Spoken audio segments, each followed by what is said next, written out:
నమస్కారం. ఉమా ఆస్ట్రాలజీ కార్యక్రమానికి స్వాగతం. అనేక సమస్యలతో ఇబ్బంది పడుతున్నారా? ఆర్థిక ఇబ్బందులు, అప్పులు, చదువు, గృహం, వాస్తు, ఉద్యోగం, వ్యాపార, సంతానం, వివాహం లాంటి సమస్యలతో బాధపడుతున్నారా? ఉమా ఆస్ట్రాలజీ నుంచి దేవరకొండ ఉమా గారు మనతో పాటు స్టూడియోలో ఉన్నారు. వారిని అడిగి మరిన్ని సందేహాలను నివృత్తి చేసుకుందాం. గురుగారు నమస్కారం అండి. నమస్కారం అండి. గురుగారు, సందేహాలు నివృత్తి చేసుకునే ముందు, సమస్యలకు పరిష్కార మార్గాలు తెలుసుకునే ముందు, దసరా శరన్నవరాత్రులు రాబోతున్నాయి. ఆ పండుగకు ఉన్న విశిష్టత ఏంటి? ఆ రోజున ఏం చేయాలి, ఎలా చేయాలి ఒకసారి చెప్పండి. ముఖ్యంగా అండి, మనం ప్రతి సంవత్సరం చూసుకుంటే ప్రతి సంవత్సరానికి 4 నవరాత్రులు అనేవి జరుగుతాయండి.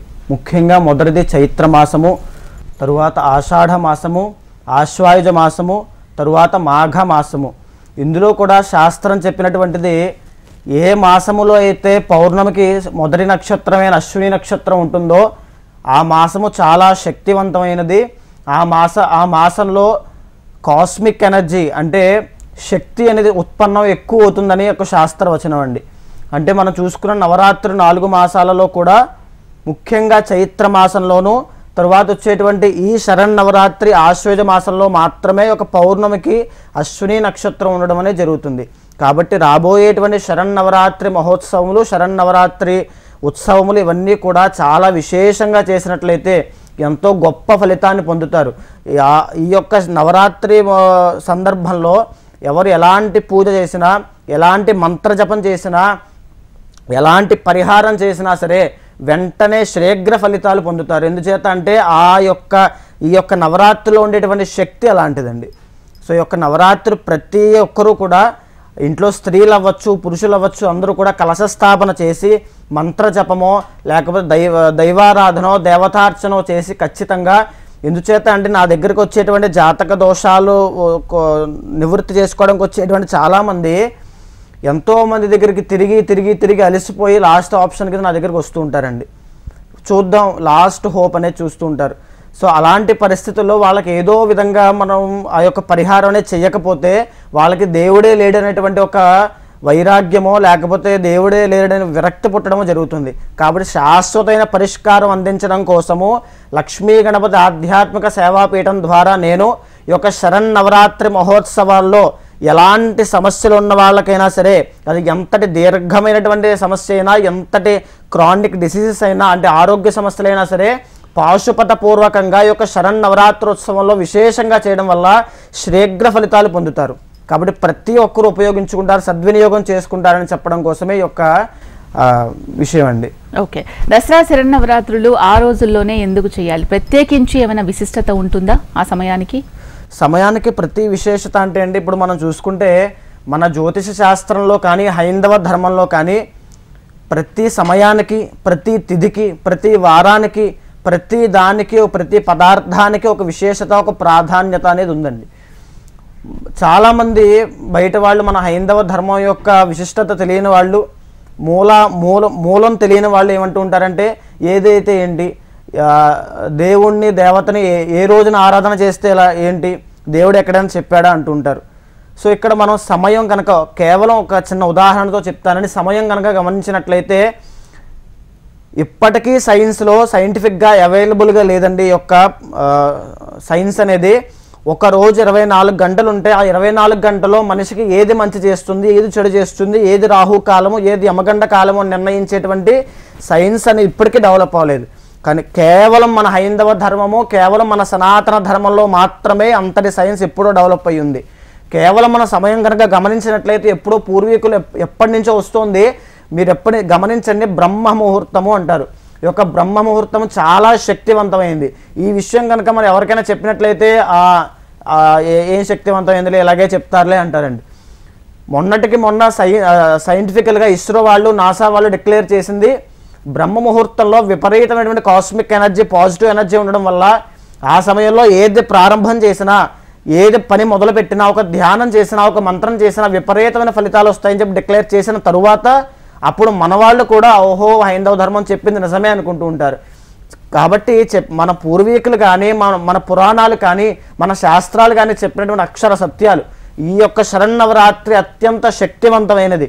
శక్తి ఉద్భవించేటువంటి శరన్నవరాత్రులు ఇవన్నీ కూడా ఏ మంత్ర జపం చేసినా, ఎలాంటి సమస్య ఉన్నా సరే ఒక శరన్నవరాత్రిలో ప్రతిదీ పరిష్కారం అవుతాయి. మరి ప్రత్యేకించి మీ పీఠంలో ఈ నవరాత్రుల సందర్భంగా ఎటువంటి పరిహారాలు చేస్తున్నారు? సమస్యలకు చేయడం వల్ల ఎటువంటి రిజల్ట్ వస్తుంది? ముఖ్యంగా అమ్మ, ప్రతి ఒక్కరికి ఏదో ఒక సమస్య ఉంటుందండి. ఒకానొక టైంలో ఎవరైనా సరే కిందకి పైకి జీవితంలో వెళ్తూ ఉంటారు. అలా పడేటువంటి సమయం ఎందుచేత అలా అప్స్ అండ్ డౌన్స్ వస్తుంటే జాతకంలో జీవితంలో అంటే మనిషి పూర్వజన్మలో చేసినటువంటి పాప పుణ్య ఫలిత సమ్మేళనంగా ఈ యొక్క సుఖ దుఃఖాలను అనుభవిస్తూ ఉంటాడు. మనం ఇప్పుడు సుఖంగా ఒక కుర్చీలో కూర్చున్నామనో లేదా ఒక సుఖాన్ని అనుభవిస్తున్నామనో ఒక హ్యాపీగా ఉన్నామనో అర్థం ఏంటంటే మనం ఏదో చేసుకున్న పుణ్యం ఉంది కాబట్టి, లేదా మనం కష్టాలతో దరిద్రంతో అనుభవిస్తున్నామనో బాధపడుతున్నామని అనుకుంటే మనం చేసిన పాపం ఏదో ఉంది కాబట్టి.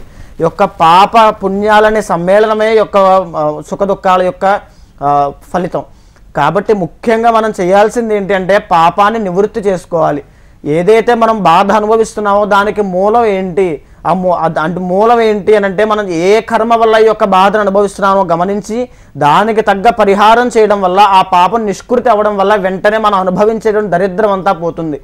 కాబట్టి ఒక శరన్నవరాత్రి ఉత్సవంలో సాక్షాత్తు శ్రీకృష్ణుడు అర్జునుడికి ఉపదేశించినటువంటి పాశుపత మంత్రపూర్వకంగా మన పీఠంలో జరిగేటువంటి కార్యక్రమాలన్నీ కూడా ఎలాంటి సమస్యకైనా పరిష్కారం చూపెడతాయి.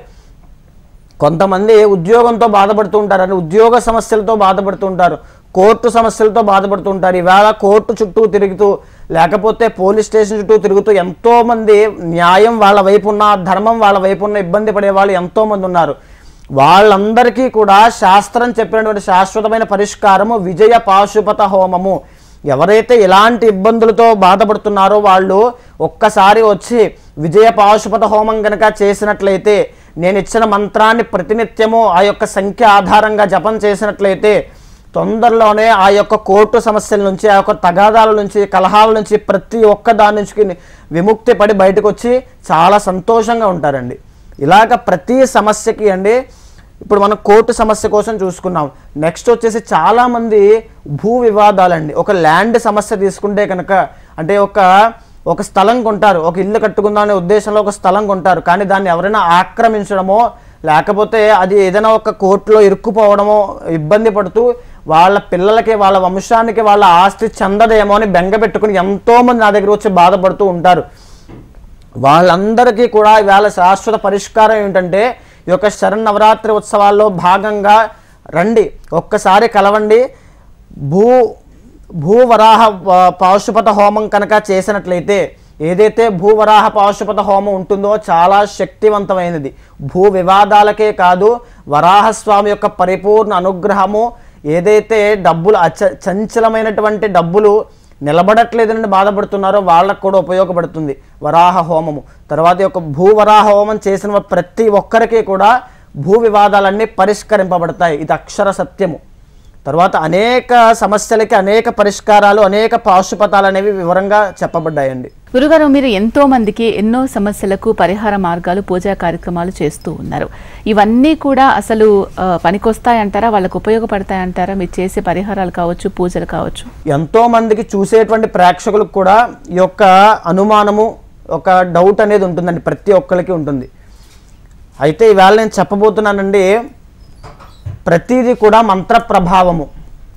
మంత్రము అంటే దానికి ఎందుకు అంత శక్తి వస్తుందంటే, ఫర్ సపోజ్ అమ్మ మిమ్మల్ని నేను ఎలా ఉన్నారమ్మా అన్నారు అనుకోండి, చాలా బాగున్నానండి అని ఒక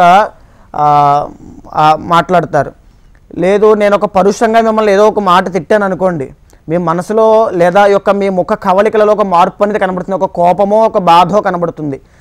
అంటే నా నోట్లోంచి వచ్చినటువంటి ఒక శబ్దము అది ఒక ఎనర్జీగా మారి మీ ఎమోషన్ మీద డిపెండ్ అవుతుంది. అంటే sound leads to the energy and energy leads to the emotion and emotion again leads to energy. అంటే ఏదైతే ఇప్పుడు నేను మంచిగా మాట్లాడిన తర్వాత మీరు ఒక పాజిటివ్ ఎనర్జీతో మాట్లాడతారు, నేను ఒక మాట మిమ్మల్ని తిట్టిన తర్వాత మీలో ఒక అభద్రతా భావమో లేకపోతే ఒక ఎనర్జీ లో అవ్వడమో, ఇదేంటి ఇలా మాట్లాడుతున్నారని చేయాల్సిన పని కూడా మర్చిపోయే ఒక బాధ అనేది మీకు సంతరించుకుంటుంది. అంటే ఒక వ్యక్తి మీద ఒక కేవలము నేను మాట్లాడిన మాటే ఎంత ప్రభావము చూపిస్తే, ఎన్నో వేల సంవత్సరాలు, వందల సంవత్సరాలు తపస్సు చేసినటువంటి మహర్షులు వాళ్ళ ఉన్నటువంటి తపశ్శక్తిని ధారపోసి ఆ యొక్క వేదల్లోంచి తీసుకొచ్చిన మంత్రాలకి ఎంత శక్తి ఉద్భవిస్తుంది, ఆ మంత్రాలు పఠించడం వల్ల, ఆ మంత్ర జపం చేయడం వల్ల, ఆ మంత్రంతో జరిగేటువంటి సంపుటీకరణతో ఆ యొక్క పాశుపత పూజ చేయడం వల్ల ఎంత ఎనర్జీ అనేది సంతరించుకుంటుంది, ఆ ఎనర్జీ, ఆ శక్తి ఆ మనిషి మీద ఎంత ప్రభావం చూపుతుంది. ఈ ప్రభావమే ఈ యొక్క పరిహారము. ప్రతి పరిహారం వెనకాల ఒక సైన్స్ ఉంటుందండి. ఆ యొక్క సైన్సే మనిషి యొక్క ఫలిత భాగాన్ని నడిపిస్తూ ఉంటుంది. మరి ఏ ఏ సమస్యల వాళ్ళకి పరిహార మార్గాన్ని చూపించవచ్చు అంటారు? ప్రతి సమస్య అండి, ఇంకా జాతకంలో శ్రీకృష్ణుడు చెప్తాడండి, పరిష్కారం లేనటువంటి సమస్య అనేది ఇక్కడ ఎక్కడా కూడా లేదు అని. అంటే మనం ఏ సమస్యతో బాధపడుతున్నా చాలామంది చెప్పుకోలేని బాధలు ఉంటాయి. ఎవరికి చెప్పుకున్నా తిరిగి భగవంతుడికి చెప్పి చెప్పి అలసిపోయి, పూజలు చేసి చేసి అలసిపోయి, మొక్కులు మొక్కి మొక్కి అలసిపోయిన వాళ్ళు ఎంతోమంది ఉంటారు. వాళ్ళందరూ ఏమీ కంగారు పడద్దండి.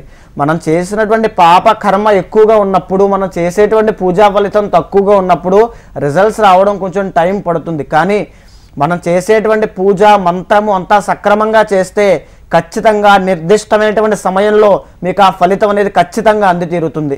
చాలా మంది కోర్టు సమస్యలతో బాధపడుతూ ఉంటారు. సంవత్సరాల తరబడి కోర్టు చుట్లు తిరుగుతూ ఉంటారు. దాని త్రూ ఎంతో ఆస్తి నష్టం, మానసిక క్షోభ అనుభవిస్తూ ఉంటారు. మరి అదంతా కూడా పోగొట్టుకోవాలి అనంటే ఎటువంటి పరిహార మార్గాన్ని మీరు చూపిస్తున్నారు? ఇందాక నేను చెప్పినట్టుగా భూవరాహ హోమము అండి.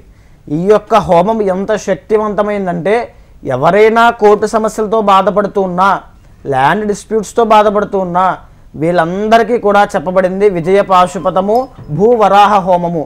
ఇది చేయడం వల్ల, ఈ యొక్క మంత్రాన్ని జపం చేయడం వల్ల, అనుష్ఠానం చేయడం వల్ల, ప్రతినిత్యము క్రమం తప్పకుండా ఆ యొక్క మంత్రాన్ని పఠించడం వల్ల ఆ మనిషికి వచ్చినటువంటి ఉద్భవించినటువంటి శక్తి ఆ యొక్క కలహాలు ప్రతి దాన్ని పరిష్కరిస్తుంది. అలాగే ఈ మధ్య కాలంలో ఎక్కువగా చూసేది భార్యాభర్తల మధ్య కలహాలు. ప్రతి చిన్న విషయానికి గొడవ పడడం, విడాకుల వరకు వెళ్తూ ఉంటారు.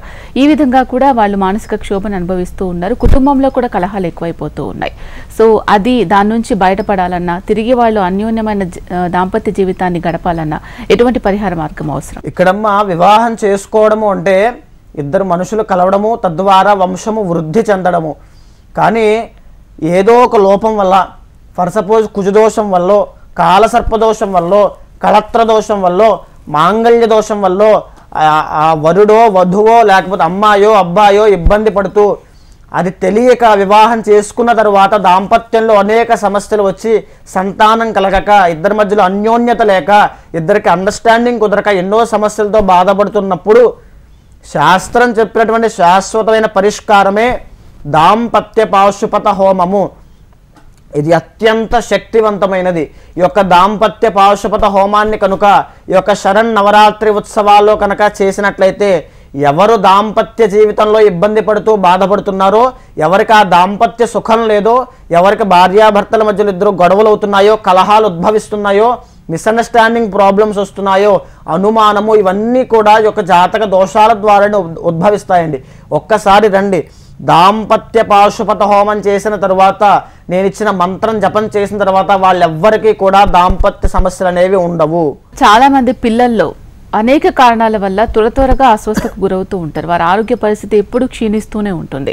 అయితే దీనికి బాలారిష్టాలు ఉంటాయని అనుకుంటూ ఉంటారు. సో దానికి ఏమైనా పరిహార మార్గం చేపిస్తే వాళ్ళ ఆరోగ్యం మెరుగుపడుతుందంటారా? మరలా అలా అవ్వకుండా ఉంటుందంటారా? తప్పకుండా అండి. ఇక్కడ పిల్లల విషయంలో మనం వంశం వృద్ధి చెందాలంటే పిల్లల ఆరోగ్యం బాగుండాలి. ఎవరైనా తల్లిదండ్రులు పిల్లలు ఆరోగ్యంగా ఉండాలి, వాళ్ళు చాలా క్షేమంగా ఉండాలనే కోరుకుంటూ ఉంటారు. అయితే కొంతమంది పిల్లలకి బాల అరిష్ట గండాల వల్ల, బాల అరిష్ట దోషాల వల్ల, లేకపోతే జాతకంలో ఉన్నటువంటి తల్లిదండ్రులకు ఉన్నటువంటి కాలసర్పదోషం వల్ల పిల్లలకి 12 సంవత్సరాల్లోపు వచ్చేటువంటి ఆరోగ్య ఇబ్బందులు, 12 సంవత్సరాలు దాటిన తర్వాత దీర్ఘకాలిక ఇబ్బందులు, చాలామందికి చిన్న వయసులోనే డయాబెటీస్ రావడమో లేకపోతే బీపీ రావడమో నేను చాలామందికి గమనించానండి. ఇదే కాదండి, అంగవైకల్యం కూడా వస్తుంది. ఇలాంటి దీర్ఘకాలిక ఇబ్బందులు, క్రానిక్ డిసీజెస్ ఏది ఉన్నా సరే వాళ్ళందరికీ కూడా పాశుపత తంత్రంలో ఈ యొక్క శ్రీకృష్ణుడు అర్జునుడికి ఉపదేశించినటువంటి పాశుపత తంత్రంలో శాశ్వతమైన పరిష్కారమే ఇంద్రాక్షి పాశుపత హోమము. ఎవరైతే పిల్లలు ఈ యొక్క ఆరోగ్య సమస్యలతో తీవ్రంగా బాధపడుతూ ఎన్ని హాస్పిటల్స్కి తిరిగినా, ఎన్ని పూజలు చేయించినా, ఎన్ని హోమాలు చేయించినా, ఎన్ని దేవుళ్ళకి మొక్కినా ఏమీ అవ్వట్లేదు అనుకున్న వాళ్ళు శాశ్వత పరిష్కారంగా ఇంద్రాక్షి పాశుపత హోమం కనుక చేసినట్లయితే శీఘ్రమైనటువంటి విముక్తి అనేది పొందుతారు. పిల్లలు పూర్ణ ఆరోగ్యంతో ఉంటారు. చాలా మంది ఎవరైనా పనిచేసేది, వాళ్ళు కష్టపడేది డబ్బు సంపాదించాలని, మరి విశేషమైన ధనయోగం రావాలి అంటే ఏ విధంగా సాధ్యపడుతుంది? విశేషమైన ధనయోగం రావాలంటే అండి, దీన్ని ఇక్కడ పాశుపత హోమం కన్నా ఈ యొక్క శరన్నవరాత్రి ఉత్సవాల్లో అత్యంత శక్తివంతమైనది శ్రీచక్ర ఆరాధన. ఎవరైనా సరే ఇంట్లో మీరు దేవతార్చన చేసేటప్పుడు, ఇంట్లో ప్రతినిత్యము దైవారాధన చేసేటప్పుడు, దీపం పెట్టేటప్పుడు అక్కడ ఉండే ఆ దేవతా పటాల దగ్గర ఒక శ్రీచక్రం అనేది పెట్టండి. శ్రీచక్రము ఎంతో పాజిటివ్ ఎనర్జీని ఇస్తుంది. మీ దగ్గర డబ్బులు లేనప్పుడు, దరిద్రం అనుభవిస్తున్నప్పుడు, వచ్చిన డబ్బులు వచ్చినట్టుగా ఖర్చు అయిపోతున్నప్పుడు శ్రీచక్రము మీకు ఎంతో సహాయపడుతుంది. అందుకోసమే మన పీఠం తరపున ఈ యొక్క 9 రోజులు జరిగేటువంటి గౌరీ, సరస్వతి, లక్ష్మీ పూజలలో, చండీ హోమాలలో అష్టలక్ష్మి ఆవాహన చేసి ఆ యొక్క జపాలు చేసినటువంటి శ్రీచక్రాలు కొన్నిటి మీద ఆ యొక్క జపశక్తిని ధారపోసి అది ఇస్తున్నాము. ఎవరికైనా సరే దరిద్రంతో బాధపడుతున్నా ఇంట్లో దేవతార్చనలో ఆ యొక్క శ్రీచక్రాన్ని పెట్టుకోవాలి, ప్రతినిత్యము ఆరాధన చేయాలని ఉద్దేశం ఉన్నా ఖచ్చితంగా సంప్రదించండి. శ్రీచక్రాన్ని ఇంట్లో పెట్టుకోండి. ధనలాభమే కాదు, అష్ట ఐశ్వర్యములు శ్రీచక్రం వల్ల లభిస్తాయి. శత్రుబాధలు సంపూర్ణ అమ్మవారి అనుగ్రహం లభించాలంటే శ్రీచక్ర ఆరాధన మాత్రమే. శ్రీచక్ర ఆరాధన చేసిన తర్వాత ఈ యొక్క సమస్య పరిష్కారం కాలేదు అనడానికి వీలు లేదు. ఖచ్చితంగా పరిష్కారం అయి తీరుతాయి. గురుగారు, జీవితంలో ఏదో ఒకటి సాధించాలని, వృద్ధి సాధించాలని అండ్ వచ్చే తరాలందరికీ కూడా ఒకళ్ళ కింద పనిచేసే అవసరం లేకుండా ఏదో ఒక రకంగా మెరుగైన సక్సెస్ సాధించాలని, వ్యాపారంలో రాణించాలనుకుంటూ ఉంటారు చాలామంది. కానీ తెలిసి తెలియకనో లేదంటే కొత్తగా వేసే అడుగులో నష్టాలు వస్తూ ఉంటాయి. వ్యాపారంలో నష్టం వచ్చినప్పుడు దాన్ని రికవర్ చేసుకుంటూ జీవితంలో సక్సెస్ సాధించాలి అంటే ఎలా సాధ్యమవుతుంది? ముఖ్యంగా అండి, వ్యాపార నష్టము మనం ఏ ఊర్లో అయినా సరే బజార్లోకి వెళ్ళి చూస్తే కొన్ని వందల వ్యాపార సంస్థలు అవ్వచ్చు, వ్యాపారాలు అవ్వచ్చు, చిరు వ్యాపారస్తులు అవ్వచ్చు, ఎంతోమంది వ్యాపారం మీద బ్రతుకుతూ ఉంటారు. వాళ్ళందరికీ ఆ జీవనాధారం ఆ వ్యాపారమే. ఆ వ్యాపారం మీద ఎన్నో ఆశలు పెట్టుకుని వాళ్ళ కుటుంబం అంతా బతుకుతూ ఉంటారు. కనీసం విపరీతమైన లాభాలు రాకపోయినా వ్యాపార నష్టం కలగకుండా ఉంటే వాళ్ళ జీవన భృతి అనేది సక్రమంగా సాగుతుంది. దానికోసము శాస్త్రం చెప్పిన, ముఖ్యంగా అండి వ్యాపారం చేసే వాళ్ళందరికీ కూడా ఆ వ్యాపారం చేసేటువంటి యోగం ఉండాలి. ఆ భద్ర మహాపురుష యోగమో, ఆ యొక్క బుధుడి యొక్క అనుగ్రహమో, నవాంశలో బుధుడి యొక్క అనుగ్రహమో సంపూర్ణంగా ఉంటేనే వ్యాపారంలోకి దిగండి. దయచేసి అనవసరంగా పెట్టుబడులు పెట్టి దీర్ఘకాలికంగా ఎన్నో అప్పులు చేసి పెట్టుబడి పెట్టడము, ఇవన్నీ చాలా సమస్యలు గురవుతూ ఉంటారు నా దగ్గరికి వచ్చేవాళ్ళు కూడా. దయచేసి వ్యాపారంలో కానీ ఉద్యోగంలో కానీ ఎలాంటి దాంట్లోకి వెళ్ళే ముందైనా ఒక్కసారి మీకు ఆ యోగం ఉందో లేదో చూపించుకుని, వ్యాపారంలో కూడా ఎలాంటి వ్యాపారం చేయాలి, ఒక ఫుడ్ బిజినెస్ చేయాలా, లేకపోతే ఒక హార్డ్వేర్ సంబంధించిన బిజినెస్లు చేయాలా, లేకపోతే ఒక బట్టల వ్యాపారం చేయాలా, ఏ రకమైన వ్యాపారం వచ్చొస్తుంది, ఎలాంటి దిక్కులు సెలెక్ట్ చేసుకోవాలి, పార్ట్నర్షిప్ పనికొస్తుందా పనికిరాదా, ఇలా ప్రతిదీ కూలంకషంగా చూసి చర్చించుకున్న తరువాత మాత్రమే వ్యాపారంలోకి దిగండి. అయితే ఆల్రెడీ వ్యాపారం పెట్టేశాము కానీ తీవ్రంగా నష్టాలు వస్తున్నాయి, భరించలేకపోతున్నాం, అప్పులు ఎక్కువైపోతున్నాయి, ఈ యొక్క వ్యాపార నష్టం వల్ల అనుకున్న వాళ్ళందరూ కూడా ఈ యొక్క శరన్నవరాత్రి ఉత్సవాల్లో రండి. కుబేర పాశుపత హోమం చేయండి. కుబేర పాశుపత హోమం చేసిన తర్వాత లక్ష్మీ కుబేర మంత్రాన్ని తీసుకోండి. ఈ యొక్క లక్ష్మీ కుబేర మంత్రాన్ని ప్రతిరోజు సాయంత్రం వేళ మీ ఇంట్లోనే అమ్మవారి దగ్గర దీపం పెట్టి ప్రతినిత్యము నేను చెప్పిన విధంగా జపం చేయండి. ఏ రోజునైతే మీకు లక్ష్మీ కుబేర పాశుపత హోమం జరిగిందో ఆ రోజు నుంచి మీ దరిద్రం తొలగిపోతుంది. వ్యాపారంలో అనేక లాభాలు రావడం మీ యొక్క ప్రతినిత్యము గమనిస్తూ ఉంటారు. ఏ రోజు నుంచి అయితే మీరు మంత్రజపం చేస్తూ ఉంటారో ఆ రోజు నుంచి మీ వ్యాపారము దినదిన అభివృద్ధి చెందుతూ ఉంటుంది. గురుగారు, ఉద్యోగంలో ఎదుగుదల సాధించాలి అంటే ఎటువంటి పూజ పరిహారాలు చేయించుకోవాలి? ముఖ్యంగా అండి, అన్నీ నప్పిన తరువాత ఉద్యోగం సక్రమంగా ఉంది పర్వాలేదు కానీ ఇంకా ఇంప్రూవ్మెంట్ కావాలి. ఏదైనా సరే ఒక ఇంప్రూవ్మెంట్ ఉంటే మాకు ఒక ప్రమోషన్ కానీ జీతం పెరగడం కానీ ఇలాంటివి ఏదైనా జరుగుతుంటే చాలా బాగుంటుంది అనుకున్నప్పుడు వీళ్ళందరికీ కూడా పాశుపతం కాకుండా ప్రతి మాసము వచ్చేటువంటి సంకష్టహర చతుర్థి నాడు లక్ష్మీ గణపతి హోమం చేయడమో, ఓపిక ఉన్న వాళ్ళు ప్రతి మాసము ఆచరించండి. లక్ష్మీ గణపతి హోమం ఇంట్లోనే చేయండి.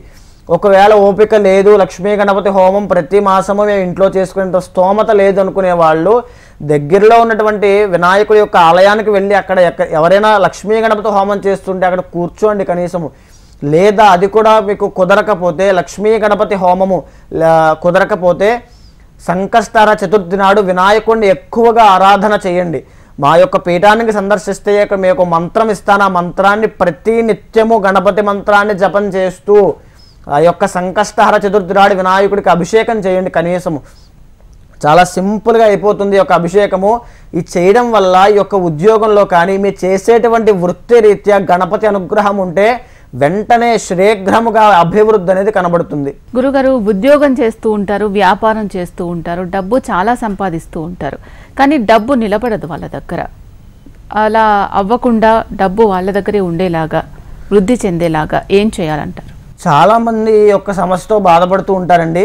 డబ్బులు నిలబడకపోవడము, లక్షలు సంపాదిస్తుంటారు కానీ రూపాయి కూడా నిలబడదు.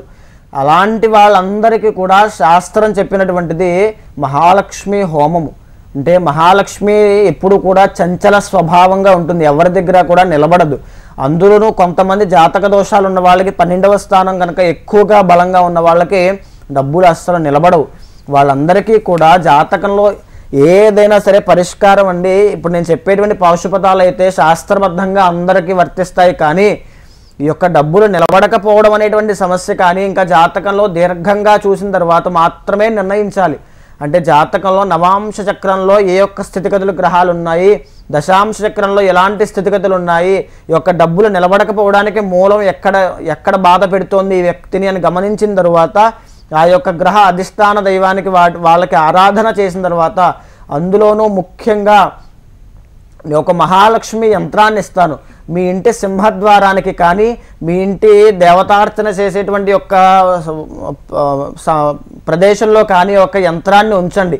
ప్రతినిత్యము నేను ఇచ్చిన మంత్రాన్ని జపం చేసి ఆ యంత్రం మీద ఆ జపాన్ని ధారపోయండి. మీ ఇంట్లో తొందరలోనే ఐశ్వర్యం పుడుతుంది. ఎక్కడైతే ఆ యొక్క మహాలక్ష్మీదేవి యంత్రం ఉంటుందో అక్కడ డబ్బులు నిలబడకపోవడము, ఆర్థిక సమస్యలు ఇవేమీ ఉండవు. కాబట్టి మహాలక్ష్మి యంత్రారాధన చేయండి. చాలా మంది తీవ్రమైన శత్రు బాధలతో బాధపడుతూ ఉంటారు. ఆ బాధల నుంచి తొలగిపోవాలంటే ఎటువంటి పూజా కార్యక్రమాలు చేయించుకుంటే మంచిది? శత్రు బాధ అనగానే జాతకంలో 6వ స్థానం అండి. 6వ స్థానాన్ని గమనించినట్లయితే ఆ వ్యక్తికి శత్రువులు ఉంటారా, ఉంటే అంతర్గత శత్రువులా, అంటే మన కామము, కోపము, క్రోధము, మదము, మాత్సర్యము ఇవన్నీ కూడా మన శత్రువులే అంతర్గతంగా. తరువాత బయట మనం అనుకుంటూ ఉంటాం మన చుట్టూ ఉండే వాళ్ళందరూ మనవాళ్ళని, కానీ జాతకంలో చూస్తే తెలిసిపోతుంది మీ చుట్టూ ఉండేవాళ్ళు మీ శత్రువులా, మీ బంధువులు మీ శత్రువులా, మీ ఇంట్లో ఉండే మీ కుటుంబ సభ్యులు మీ శత్రువులా, మీ తల్లిదండ్రులు మీ శత్రువులా అని జాతకం చూసి గమనించవచ్చు. తల్లిదండ్రులు శత్రువులా అంటే ఆ శత్రువులు అంటే దాని అర్థము వాళ్ళు తీసుకునేటువంటి నిర్ణయాలు మీ మీద శత్రుభావాన్ని చూపిస్తూ ఉంటాయి, అంటే వ్యతిరేక ఫలితాలు ఇస్తూ ఉంటాయి. ఇది జాతకంలో చెప్పబడి ఉంటుంది. అయితే ఎవరికైతే ఒక శత్రు బాధలు, బయట శత్రువులు చాలామంది వ్యాపారంలో కూడా విపరీతమైన శత్రువులతో ఇబ్బంది పడుతూ ఉంటారు. నిరంతరము కలహాలు, తగాదాలు, వాళ్ళతో ఎప్పుడు తగవులు, ఎప్పుడు వాళ్ళతో శత్రుత్వము, వైరము, ఇవన్నీ ఎన్నో బాధలు పడుతూ ఉంటారు. నా దగ్గరికి ఎంతోమంది వస్తూ ఉంటారు. వాళ్ళందరికీ కూడా త్రిశూల పాశుపత హోమము, ఏదైతే త్రిశూలము పరమేశ్వరుడి చేతిలో ఉండి నిరంతరము ఆయన ఆయుధంగా ఆయన చేతిలో ఉండి సంహారాన్ని సూచిస్తుందో ఆ యొక్క త్రిశూల పాశుపత హోమం చేసిన తరువాత మీకు ఎలాంటి శత్రువు ఉన్నా, ఆ శత్రువుకి ఎంత బలం ఉన్నా, మీ మీద ఎన్ని రెట్లు బలం ఉన్నా సరే త్రిశూల పాశుపత హోమం చేసి ఆ మంత్రాన్ని ప్రతినిత్యము జపం చేయడం వల్ల ఆ శత్రు నివారణ అనేది జరుగుతుంది. తక్షణమే శత్రు నివారణ జరుగుతుంది, శత్రు స్తంభనం జరుగుతుంది. శత్రు ఏదైతే మీ మీద ఒక ఎత్తుగడ వేసి మిమ్మల్ని పడగొట్టాలని చూస్తున్నాడో అతని యొక్క ఆలోచన పని చేయకుండా శత్రు స్తంభనం అనేది జరుగుతుంది. అంతటి శక్తివంతమైనది త్రిశూల పాశుపత హోమము. కాబట్టి ప్రతి ఒక్క శత్రు బాధలు ఎవరు పడుతున్నా వచ్చి శరన్నవరాత్రుల్లో ఈ యొక్క త్రిశూల పాశుపత హోమం తప్పకుండా చేయండి. గురువుగారు, కొంతమందికి చేతబడి ప్రయోగం జరిగింది అని అనుమానం ఉంటుంది. నిజంగానే చేతబడి అనేది ఉంటుందా? దానికి నివారణ మార్గాలు ఏంటి? మన శాస్త్రాల్లో మనం మంత్రం చదువుతూ ఉంటామండి. ఫర్ సపోజ్ శుక్లాంబరధరం విష్ణుం అందరికీ తెలిసినటువంటి మంత్రము. ఆ మంత్రం చదువుతున్నప్పుడు ఎంతటి పాజిటివ్ ఎనర్జీని ఉద్భవిస్తుందో, ఉదయాన్నే లేచి వెంకటేశ్వర సుప్రభాతం వింటే ఎంత మానసిక ప్రశాంతత అనేది ఉంటుందో, అలా మంత్రంలో ఎంతటి ప్రశాంతతని, ఎంతటి తేజస్సుని, ఎంతటి శక్తిని ఉద్భవించి మనిషి జీవితాన్ని, మానవ మనుగడని ముందుకు తీసుకెళ్ళడానికి మంత్రం ఎంతలా తోడ్పడుతుందో, అదేవిధంగా దుష్ట మంత్రాలు, దుష్టశక్తి మంత్రాలు, ఆ నెగిటివ్ ఎనర్జీ అనేది కూడా ఉంది. మనం ఒక పసుపు ముద్దని తయారు చేసి అందులోకి గణపతి మంత్రాన్ని చెప్పి ప్రాణ ప్రతిష్టాపన ముహూర్తోస్తు శుభ ముహూర్తోస్తు అని చెప్పిన తర్వాత ఎలాగైతే ఆ యొక్క గణపతి శక్తి వచ్చి ఆ యొక్క పసుపు ముద్దలో కూర్చుని నిన్ను అనుగ్రహించడానికి కూర్చుంటుందో, అదేవిధంగా ఒక వేరే పదార్థాన్ని తీసుకుని వేరే మంత్రం చెబుతూ ఒక వేరే దుష్టశక్తిని ఆవాహన చేస్తే ఖచ్చితంగా వచ్చి కూర్చుంటుంది. ఎలా అయితే గణపతికి మనం షోడశోపచార పూజ చేసి ఆఖరణ నాకు ఐశ్వర్యము, ఆయుష్ ప్రతిదీ రావాలని కోరుకుంటామో, అలాగే ఎంతోమంది దుష్టులు, మీ శత్రువులు విపరీతంగా ఆ యొక్క దుష్టశక్తి మంత్రాన్ని ఆవాహన చేసి మీకు ఆ ఐశ్వర్యం హరించడానికి, మీ యొక్క ఆయుష్ క్షీణించడానికి, ఆరోగ్యం క్షీణించడానికి చేస్తూ ఉంటారు. అది దాంట్లో చాలా రకాలు ఉంటాయి. ప్రయోగాల్లో కూడా ఎన్నో రకాలు ఉన్నాయి. బాణామతి అవ్వచ్చు, చిల్లంగి అవ్వచ్చు, ఎన్నో రకాల పేర్లతో, ఎన్నో రకాల విద్యలతో, ఎన్నో రకాల శక్తులతో, ఎన్నో రకాల ప్రయోగాలతో పిలువబడుతూ ఉంటాయి. వాళ్ళందరికీ కూడా శాశ్వత పరిష్కారము శరన్నవరాత్రి మహోత్సవాల్లో అఘోర పాశుపత హోమము. పరమేశ్వరుడికి మనం అనుకునేటు శాంతం పద్మాసనస్థం అని చెప్పబడేటువంటి పరమేశ్వరుడు శాంతంగానే ఉంటాడు, కానీ ఆయనకి 5 ముఖాలు ఉన్నాయి. సద్యోజాత వామదేవ అఘోర తత్పురుష ఈశాన అని. అందులో అత్యంత ఉగ్ర రూపమే అఘోర ముఖము. ఆ అఘోర ముఖమే అత్యంత ఉగ్రమైనది. ఎవరైతే మీకు చెడు చేయాలని ప్రయత్నం చేస్తున్నారో, ఎవరైతే మీ మీద ఒక చెడు భావనతో దృష్టి పెడుతున్నారో, ఎవరైతే మీ మీద ఒక ప్రయోగం చేయాలని ప్రయత్నం చేస్తున్నారో, ఎవరైతే మీ మీద ఒక చాతబడి ప్రయోగం చేయాలని ప్రయత్నం చేస్తున్నారో, ఈ యొక్క ప్రయోగం ఏది కాకపోయినా ఒక నరదృష్టి పెట్టి మిమ్మల్ని క్రిందికి లాగాలని, మీరు ఎప్పుడు కింద పడతారో చూసి హేళన చేద్దామని చూస్తున్నారో, ఆ యొక్క సమస్యతో ఎవరు బాధపడుతున్నా వాళ్ళందరికీ కూడా అత్యంత శక్తివంతమైనది అఘోర పాశుపత హోమము. ఇది చేసి ఆ యొక్క అఘోర పాశుపత మంత్రాన్ని ప్రతినిత్యము జపం చేస్తే కనుక తొందరలోనే కేవలం శీఘ్ర ఫలితాలండి. కేవలం ఒక 11 రోజుల్లోనే ఆ యొక్క సమస్య నుంచి బయటకు వచ్చేస్తారు. అంటే మీ చుట్టూ ఒక రక్షా కవచం లాంటిది ఏర్పడి పరమేశ్వరుడు ఎప్పుడు మీ చుట్టూనే ఉంటాడు. ఎంతమంది ఎన్ని ప్రయోగాలు చేసినా ఎవ్వరూ ఏమీ చేయలేరు. అంతటి శక్తివంతమైంది అఘోర పాశుపత హోమము. గురుగారు, ప్రేక్షకులకున్న సమస్యలకు చక్కటి పరిష్కార మార్గాలు తెలియజేశారు. ధన్యవాదాలండి. నమస్కారం. ఇది ఉమా ఆస్ట్రాలజీ కార్యక్రమం విశేషాలు. చూస్తూనే ఉండండి HM TV.